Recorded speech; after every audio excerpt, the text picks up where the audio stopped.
Bismillahirrahmanirrahim. Assalamualaikum warahmatullahi wabarakatuh. Alhamdulillahirabbil alamin. Allahumma shalli ala Muhammad wa ala ali Muhammad. Pemirsa, salam jumpa kembali di program Kabar Petang Khilafah News edisi Rabu 3 Agustus 2022. Seperti biasa, kami akan menemani Anda membahas dan menelaah peristiwa paling menarik hari ini bersama narasumber yang berkompeten dan tentu dari sudut pandang Islam. Bersama saya Muhammad Fadilah Abdul Salam, inilah Kabar Petang selengkapnya.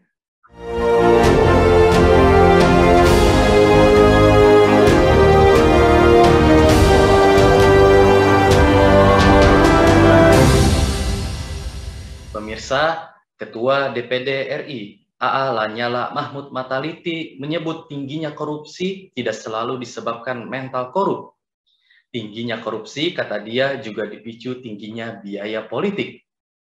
Dapat kita simpulkan, jika biaya politik mahal ini menjadi penyebab tingginya praktek korupsi di negeri ini. Hal itu sejalan dengan temuan Komisi Pemberantasan Korupsi atau KPK. Tutur Lanyala di sela kunjungan kerjanya ke Surabaya Sabtu 2 Juli 2022. Menurut Lanyala, biaya politik yang mahal menimbulkan potensi sikap korup para pejabat yang terpilih. Biaya politik yang mahal juga tidak rasional dan tidak sebanding dengan penghasilan yang didapat. Selain potensi sikap yang korup, potensi kinerja pun rendah dan cenderung tidak memikirkan masyarakat pemilih. Pemirsa, mengapa biaya politik demokrasi sangat mahal? Apakah berdampak merebaknya korupsi? Apakah kepentingan rakyat tersandra? Apa solusinya? Pemirsa, untuk membahasnya, kami telah terhubung dengan Bung Fajar Kurniawan, analis senior dari Pusat Kajian dan Analisis Data atau PKAD.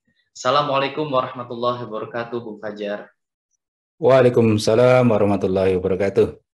Ya, bagaimana kabar Anda, Bung Fajar? Alhamdulillah, kabar baik, Bang Fadil. Ya, alhamdulillahirrahmanirrahim. Baik, Bung Fajar, langsung saja ya. Apakah biaya politik yang harus dikeluarkan dalam pemilu presiden, pemilu legislatif, dan pemilihan kepala daerah memang sangat mahal? Baik, bismillahirrahmanirrahim. Assalamualaikum warahmatullahi wabarakatuh. Hamdulillah, Rasulillah wa ala alihi wa sahbihi wa mawalah. Wa la hawla wa la quwata illa billah ma ba'du. Menjawab pertanyaan yang tadi disampaikan, apakah memang biaya untuk kontestasi ya atau biaya politik ya untuk menjadi kepala daerah ya, kemudian legislatif maupun presiden itu begitu tinggi, ya memang faktanya menunjukkan demikian ya. Pertama adalah dari pernyataan yang disampaikan oleh Wakil Ketua KPK, Pak Alexander Marwata beberapa waktu yang lalu kan mengkonfirmasi hal tersebut bahwa untuk menjadi seorang kepala daerah, bupati, wali kota, itu dibutuhkan biaya 20 sampai 30 miliar begitu ya.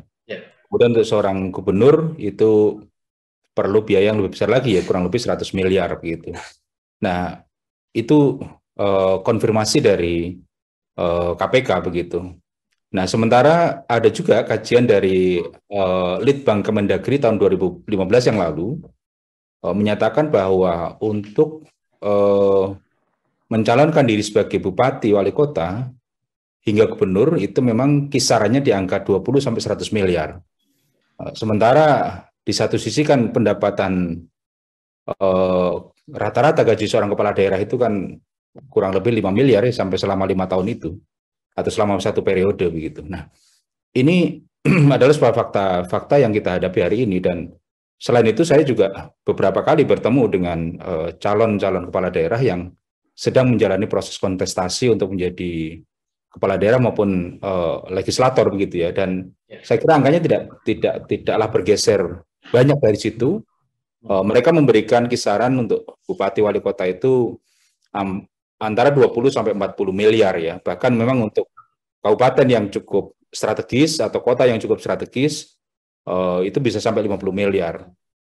Seorang gubernur pun juga, atau calon gubernur pun juga harus mengeluarkan memang betul kisarannya adalah 100 miliar. Tapi untuk provinsi-provinsi yang strategis, katakanlah mungkin DKI Jakarta, ya, Jawa Timur, ya, Jawa Barat, ya, itu bisa lebih besar lagi. Jawa Timur kemarin tahun 2018 yang lalu itu kabarnya malah seorang calon bisa mengeluarkan hampir 800 miliar. Itu satu angka yang saya kira cukup fantastis, ya. Dan ini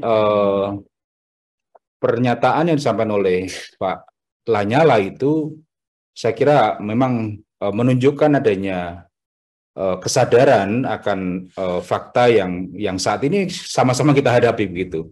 Jadi itu bukan suatu hal yang apa namanya suatu hal yang baru, dan harusnya memang sebagian besar politisi itu paham tentang hal itu, tentang fakta itu, ya. Sehingga memang hal itu semakin menunjukkan bahwa sistem politik demokrasi liberal yang kita terapkan hari ini memang membawa konsekuensi, salah satunya adalah high cost politik begitu, ya, politik yang berbiaya tinggi. Nah, karena apa? Karena tadi ada dua hal yang harus dikeluarkan oleh seorang politisi atau seorang politikus, ya, untuk dia menjadi mengikuti kontestasi politik tadi. Yang pertama adalah biasanya yang disebut sebagai nomination buying, ya. Nomination buying itu apa? Nomination buying itu kalau bahasa sederhananya adalah biaya mahar dari sebuah partai politik. Katakanlah mungkin saya ingin menjadi seorang legislator dari suatu partai tertentu, maka saya harus melobi, mengeluarkan sejumlah uang biasanya agar saya bisa mendapatkan kesempatan untuk menjadi calon legislatif atau calon legislator dari sebuah partai tersebut, gitu. Atau kalau saya seorang calon kepala daerah, maka saya biasanya harus melobi juga beberapa partai agar kemudian memenuhi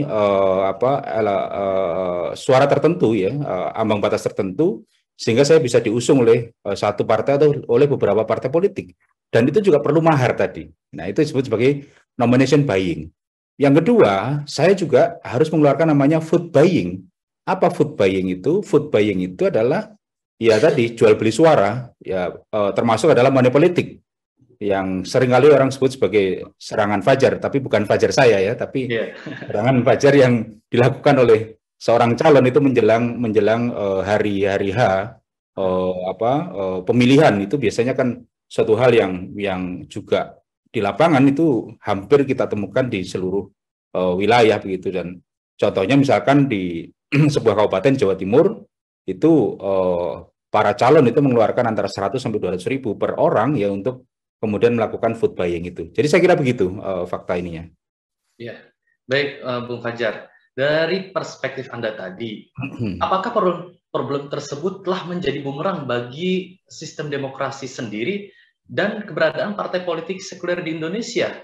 Bahkan, apakah hal itu melahirkan praktek-praktek korup yang dilakukan para politisi atau pejabat yang terpilih?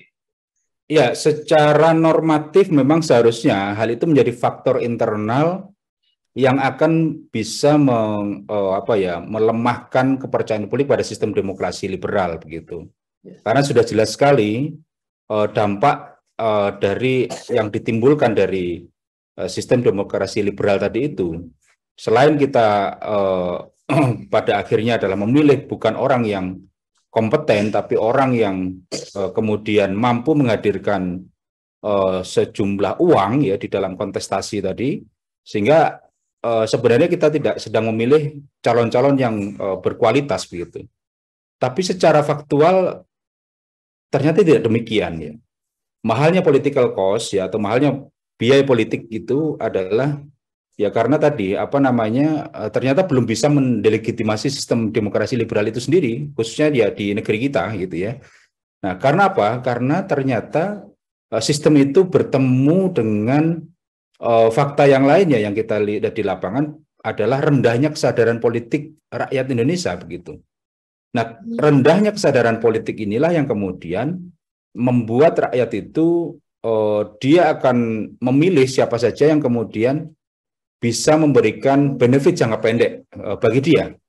Andaikan gitu, ya, andaikan dia ada calon yang kemudian memberikan tadi 200 ribu lah gitu, ya, sebelum dia berangkat ke tempat pemungutan suara, maka itu yang dia pilih. Jadi jangankan kita berbicara tentang visi, misi, ya program-program kerja yang kemudian akan ditawarkan gitu ya. Maka yang saat ini terjadi di lapangan, yang diingat rakyat itu atau yang dipilih oleh rakyat itu adalah yang bisa memberikan benefit-benefit jangka pendek seperti itu. Nah, saya kira ini memang PR yang seharusnya itu PR itu menjadi kesadaran bersama dari para partai politik untuk bagaimana kemudian melakukan edukasi kepada masyarakat begitu. Agar ke apa? Agar kemudian calon-calon pemimpin yang dipilih oleh masyarakat atau calon-calon legislatif, anggota legislatif yang dipilih oleh masyarakat adalah betul-betul berdasarkan kepada kompetensi kan begitu. Tapi yang terjadi hari ini memang juga lagi-lagi sepertinya partai politik juga menikmati itu. Artinya justru terjadi pembiaran dari partai politik ya, karena menurut mereka itu sesuatu yang mudah. Cara yang paling mudah untuk mencapai kekuasaan itu adalah dengan tadi menawarkan sesuatu keuntungan jangka pendek ya. Mereka tidak perlu mencari kader-kader yang betul-betul punya visi misi yang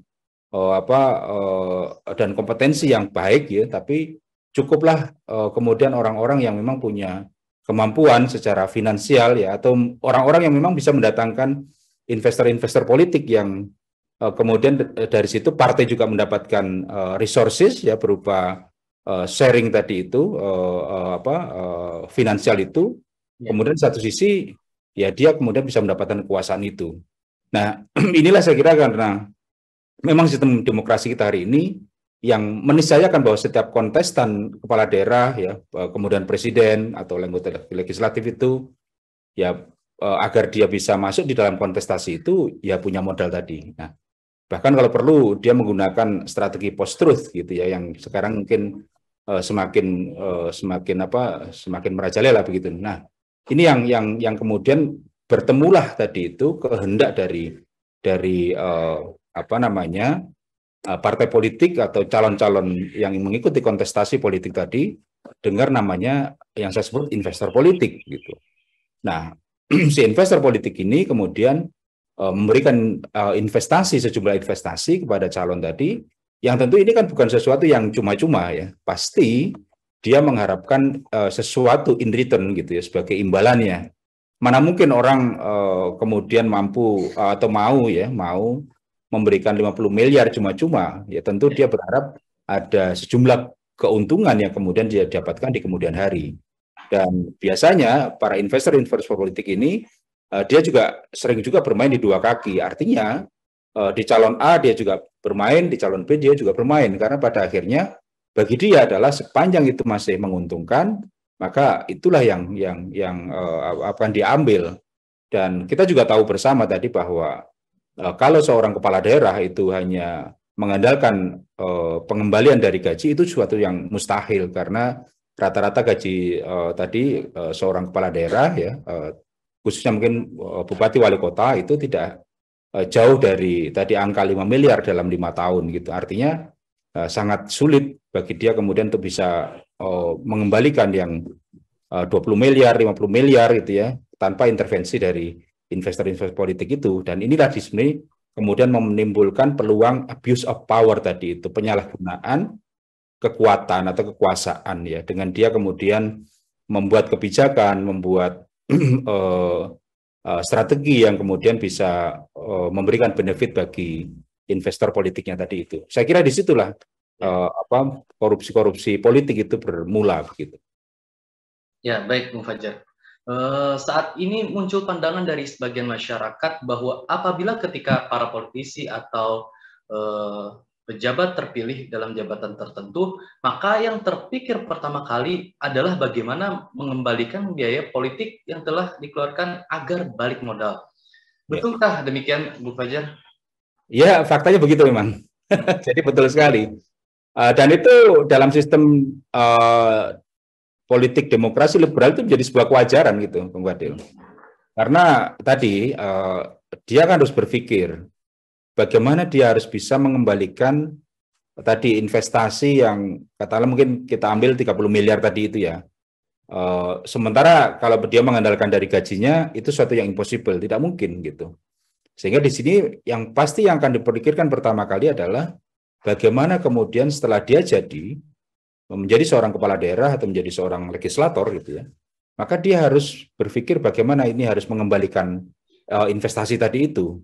Dan mengembalikan investasi itu bukan sekedar mengembalikan investasi yang ada, tapi tentu plus dengan profitnya kan begitu ya. Harus ada selisih gitu. Karena ya mana mungkin tadi saya katakan, mana mungkin ada orang yang kemudian secara baik hati memberikan pinjaman 40 miliar, 50 miliar, 30 miliar ya, tanpa ada keuntungan apapun di luar itu. Nah, ini saya kira yang yang faktual terjadi di lapangan. Dan kalau sudah seperti itu, ya maka pasti jika seseorang yang melewati proses kontestasi politik tadi, jadi maka yang akan dilakukan pertama kali adalah mengkonsolidasikan kekuatan-kekuatan yang ada, kemudian dia identifikasi kira-kira kebijakan apa, kemudian di mana dia akan bisa memainkan anggaran tadi itu ya, agar kemudian dia bisa mengembalikan investasi politik tadi itu. Jadi ada dua ranahnya. Yang pertama adalah dia bermain di dalam kebijakan, kebijakan yang kemudian bisa menguntungkan pihak-pihak yang tadi memberikan investasi. Yang kedua adalah dalam bentuk pengaturan pengadaan barang dan jasa, masalah tender dan seterusnya. Nah itu dua bentuk yang biasanya korupsi politik ya yang marak kita jumpai di manapun gitu. Nah inilah yang disebut sebagai tadi saya katakan abuse of power tadi itu. Jadi mungkin dia tidak semata mengambil keuntungan untuk pribadi, tapi dia memberikan kesempatan kepada orang lain untuk memperkaya gitu. Artinya dia memperkaya orang lain gitu. Nah itu juga korupsi ya. Dan itu korupsi politik itu lebih ini dibandingkan sekedar korupsi biasa gitu. Nah ini saya kira yang sering kali kita jumpai praktek-prakteknya di dalam sistem demokrasi liberal seperti itu. Ya, baik Bung Fajar. Apakah kerusakan sebuah negara demokrasi bisa dilihat setidaknya dari tingkah laku partai politiknya, terutama yang masuk dalam lingkaran kekuasaan? Layakkah demokrasi diperjuangkan dan dipertahankan? Ya, saya kira salah satu instrumen yang paling utama di dalam sistem demokrasi liberal ini adalah partai politik ya. Dan kita tahu semua bahwa perilaku partai politik kita hari ini, termasuk para politikus yang ada di partai-partai politik itu adalah perilaku yang oportunistik ya. Janganlah kita berharap bahwa partai itu betul-betul memikirkan apa yang menjadi kemaslahatan umat gitu atau kemaslahatan rakyat. Yang dia pikirkan adalah bagaimana kemudian kekuasaan yang telah dia pegang itu bisa mereka pertahankan kalau bisa selama-lamanya gitu ya. Kalau bisa dia berkuasa di sebuah daerah itu mungkin tidak cukup 2 periode, bisa sampai 4 periode, 5 periode, atau bahkan mungkin 6 periode kan begitu. Demikian pula yang terjadi di kepemimpinan nasional. Nah ini kan juga sama kan ya. Hari ini kita jumpai misalkan yang ruling partinya kan PDI Perjuangan misalkan ya. Kemudian 10 tahun yang lalu atau 8 tahun yang lalu mereka telah memenangkan kontestasi politik ya selama 10 tahun sebelumnya dikuasai oleh Partai Demokrat. Nah, ketika kemudian PDI Perjuangan ini mengambil atau berhasil mengambil alih kekuasaan itu, maka yang terjadi adalah mereka akan pasti cenderung untuk mempertahankannya. Jadi berbagai skenario tentu mereka siapkan gitu ya. Mulai dari kemarin kan sempat ramai skenario 3 periode, memperpanjang masa jabatan ya. Sampai kemudian ya tentu mereka kalau itu semua di reject atau ditolak oleh publik, maka mereka akan tentu mencari calon yang juga mereka yakini akan membawa kemenangan, sehingga kalau bisa PDI itu berkuasa selama-lamanya gitu. Mungkin itu yang di dalam, dan saya kira itu yang memang ada dalam bayangan para pengurus partai ya di politik Indonesia ya seperti itu gitu. Nah, jadi dan itu memang menjadi wataknya dari sebuah sistem demokrasi gitu. Jadi alih-alih kemudian mereka berpikir untuk melahirkan kebijakan-kebijakan yang bermanfaat kepada rakyat, yang menguntungkan rakyat, pikiran mereka hanya satu, yaitu adalah bagaimana kemudian mereka bisa mempertahankan kekuasaan itu. Tidak peduli mereka kemudian kebijakan-kebijakan itu merugikan rakyat. Toh kan yang kita alami hari ini kan kebijakan-kebijakan yang berulang ya. Kalau dulu mereka sangat menentang kenaikan BBM, tapi hari ini mereka lakukan juga. Dulu menentang kenaikan mungkin harga-harga bahan pokok dan seterusnya, mereka juga lakukan hari ini. Jadi sebenarnya sama saja begitu. Jadi dan partai itu sekarang itu tak ubahnya menjadi seperti mesin pengumpul uang. Ya, seperti mereka menawarkan kesempatan kepada publik ya, siapa-siapa yang punya modalitas besar untuk bergabung dengan partai politik. Maka tidak heran kalau kemudian kita jumpai kader-kader politik yang instan ya, dari komedian ya, dari artis gitu kan, dari orang-orang kaya gitu. Nah, inilah yang kemudian pada akhirnya menghasilkan tadi peng-peng gitu ya, penguasa dan yang pengusaha atau pengusaha yang penguasa itu yang jamak kita jumpai hari ini. Bahkan data terakhir dari hasil pileg ya, pemilihan legislatif tahun 2019 yang lalu ya, 2018 yang lalu itu hampir 50% itu ternyata mereka adalah anggota-anggota DPR yang pengusaha sekaligus menjadi penguasa atau sebaliknya begitu. Nah ini profilingnya adalah dari latar belakang usaha. Nah ini yang semakin menegaskan bahwa orang-orang yang kemudian punya modalitas besar itu pasti mendapatkan keistimewaan di dalam sebuah partai politik. Nah ini yang tadi kenapa saya katakan bahwa partai politik hari ini tidak ubahnya juga adalah sebagai mesin pengumpul uang gitu. Dan saya kira itu yang menguat begitu, Bang Fadil. Ya, baik, Bung Fajar. Partai politik sebagai lembaga pemikiran untuk mengintroduksi cara berpikir dalam penyelenggaraan negara, apakah dalam kondisi demokrasi sekarang justru menjelma menjadi kartel, mesin uang, dan kekuasaan? Ya, betul sekali. Jadi partai itu dikelola layaknya sebuah bisnis gitu ya.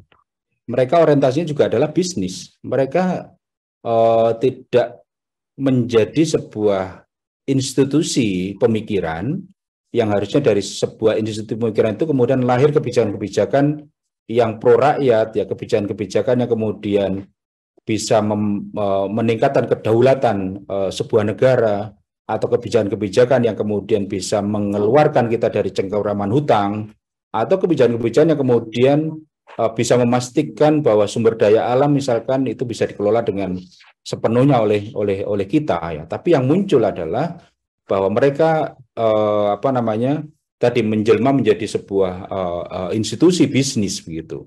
Jadi pemikirannya adalah paradigma yang ada di dalam kepala mereka adalah saya mendapatkan apa dari setiap kesempatan politik yang ada di depan mereka, maka itu yang mereka pikirkan gitu. Kalau mereka akan mengusung seorang calon misalkan, maka pasti pertanyaan pertama adalah berapa mahar yang Anda bisa berikan pada partai, atau apa yang bisa akan kami dapatkan dari Anda ketika Anda nanti betul-betul menjadi penguasa. Nah, saya kira ini yang ada di dalam mindset partai-partai politik kita hari ini. Dan saya kira ini sesuatu yang miris gitu ya. Karena tadi partai sudah berubah menjadi mesin bisnis ya. Bagaimana kemudian mereka menjadi mesin uang yang mengumpulkan dari uang itu dari kader, dari calon-calon anggota legislatif, dari calon-calon kepala daerah, yang kemudian dari situ mereka putar itu untuk kepentingan mereka sendiri gitu. Jadi saya kira memang ini yang bagian yang paling menyedihkan dari sistem demokrasi liberal itu, salah satunya adalah tadi keberadaan sebuah partai politik itu sangat pragmatis dan betul-betul tidak mencerminkan apa yang menjadi kehendak rakyat gitu. Saya kira begitu, Bung Adil. Ya, baik, Bung Fajar, terakhir. Lantas bagaimana caranya memutus politik kartel dan memutus lingkaran setan korupsi? Ya. Ya, saya kira itu memang sesuatu hal yang tidak mudah ya. Tapi bukan tidak mungkin. Sesuatu yang sulit tapi mungkin untuk kita lakukan gitu. Karena pilihannya tidak banyak, Bung Fadil. Pilihannya adalah cuma satu, yaitu adalah memutus itu dengan mengganti sistem politik kita hari ini dengan sistem politik yang memang betul-betul bisa menjamin institusi-institusi politik termasuk partai politik itu menjadi sebuah institusi pemikiran, menjadi sebuah institusi yang kemudian mencurahkan segala sumber dayanya itu untuk kemudian merumuskan kebijakan-kebijakan yang pro rakyat begitu. Dia tidak berfokus kepada tadi semata-mata meraih kekuasaan, tapi berfokus pada apa yang bisa mereka sumbangsihkan untuk kepentingan bangsa dan negara. Saya kira itu yang menjadi PR, dan ibaratnya kalau kita ingin betul-betul memutus lingkaran setan korupsi dan politik kartel itu, ya caranya adalah dengan menginstal sistem yang benar-benar baru, sistem yang beda dengan sistem yang ada saat ini. Jadi kalau boleh dikatakan kita harus berpikir out of the box ya. Jadi jangan kemudian seluruh solusi itu dikembalikan pada sistem politik hari ini. Kalau kita masih menggunakan atau pemikiran kita tidak bisa lepas dari sistem politik hari ini, maka selama itu pula kita tidak akan pernah betul-betul mencapai jalan keluar yang komprehensif gitu ya. Tapi hanya dengan kita beralih pada sistem yang baru, menginstal sistem yang baru itu, maka termasuk sumber daya manusianya ya, maka kita akan bisa punya harapan, kita bisa memutus politik kartel dan sekaligus memutus lingkaran setan korupsi. Dan itu semua saya kira yang paling rasional dan yang paling mungkin untuk menggantikan itu adalah sistem politik Islam gitu. Karena sistem politik Islam itu dia meletakkan kontrol itu dalam 3 tingkatan. Ya, yang pertama adalah hanya orang-orang yang atau individu-individu yang punya kesalehan secara pribadi dan yang yang akan diberikan amanah untuk mengelola urusan-urusan masyarakat itu. Yang kedua adalah kontrol dari masyarakat, ya. Dan yang ketiga adalah tentu kontrol dari negara. Dan hanya politik Islam sajalah, sistem politik Islam saja yang kemudian meletakkan politik itu sebagai sebuah pelayanan gitu ya. Orientasinya adalah pelayanan, bukan semata-mata kekuasaan ansih gitu, tapi betul-betul adalah orientasinya bagaimana mendeliver pelayanan yang terbaik untuk bangsa dan negara, untuk masyarakat, untuk umat dan sebagainya. Sehingga mereka fokus pada orientasi itu, bukan fokus kepada tadi melanggengkan kekuasaan. Saya kira demikian ya. Kalau tidak seperti itu, maka saya pesimis kita akan mampu memutus politik kartel maupun memutus lingkaran setan korupsi itu, gitu. Karena semua itu adalah sistem yang saya kira itu adalah sistem buatan manusia dengan limitasi-limitasi yang tidak bisa kita atasi. Sementara sistem politik Islam ini adalah sistem politik yang betul-betul datang dari zat yang maha suci, yaitu Allah Subhanahu wa Ta'ala, sehingga saya pribadi punya keyakinan bahwa hanya sistem politik itu yang kompatibel, yang akan mampu menyelesaikan karut-marut atau sengkarut permasalahan-permasalahan korupsi dan permasalahan-permasalahan yang lain di dalam dunia politik. Saya kira begitu, Bung Fadil. Ya, baik. Terima kasih Bung Fajar Kurniawan, analis senior dari Pusat Kajian dan Analisis Data, telah bergabung pada program Kabar Petang kali ini. Assalamualaikum warahmatullahi wabarakatuh, Bung Fajar. Waalaikumsalam warahmatullahi wabarakatuh. Pemirsa Kabar Petang, semoga Anda mendapatkan banyak manfaat dari acara kami. Sampai bertemu lagi di jam dan channel yang sama setiap hari. Jangan lupa untuk like, subscribe, dan klik lonceng untuk mendapatkan notifikasi dari Khilafah News. Akhirnya saya Muhammad Fadil Abdussalam bersama kru yang bertugas undur diri. Tetap sehat, tetap semangat, dan tetap taat. Wassalamualaikum warahmatullahi wabarakatuh.